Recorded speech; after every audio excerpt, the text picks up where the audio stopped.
Баршаңызға сәлем. Бүгін сіздермен өте жұмсақ, өте мамық бөлкелер дайындаймыз. Бұл бөлкелер сіздердің мектептегі оқушы кездеріңізді естеріңізге түсіретіні сөзсіз. Олай болса, видеоны соңына дейін қарауға кеңес беремін, өйткені өте жұмсақ қамырдың бірнеше құпиясымен бөлісетін боламын.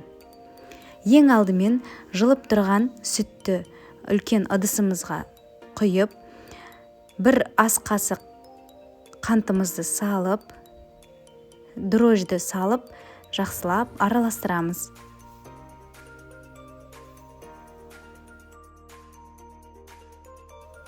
Содан кейін бетін жауып 10-15 минут шамасына қойып қоямыз.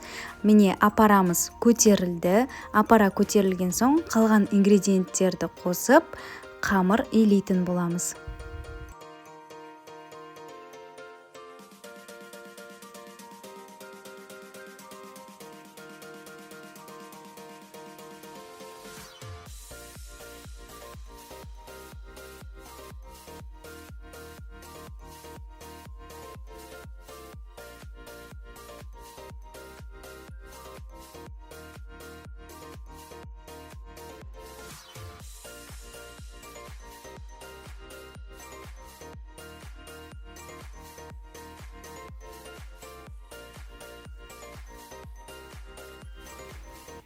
Қамырымыз біздің қолға өте жабысқақ болады.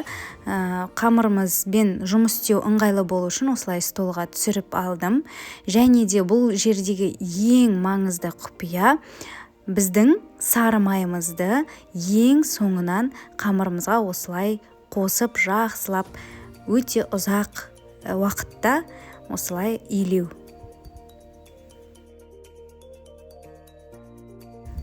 Сары майымыз қамырға бірден сіңе қоймайды, осындай өте жабысқақ та болады. Сол кезде қамырға кішкене ұн сеуіп, илесеңіз, онымен жұмыс істеу кішкене оңайырақ болады.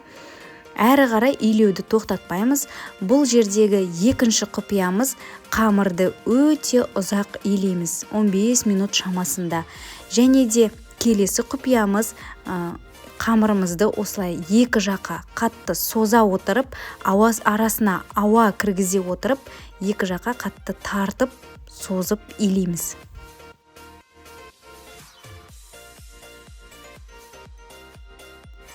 Байқасаңыз, сары майымыз толықтай сіңіп, жабысқақ қамырымыз міне осындай керемет, жұмсақ, өте қолға жабыспайтын керемет қамыр болып шығады.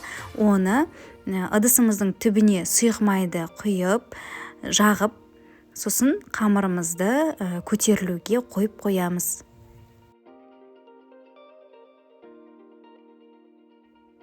Міне біздің қамырымыз өте керемет болып көтерілді. Енді оны өзіңіз қалауыңызша немесе осы видеодағыдай кез келген пішіндерге келтіріп, бөлкелерді жасай бастаймыз.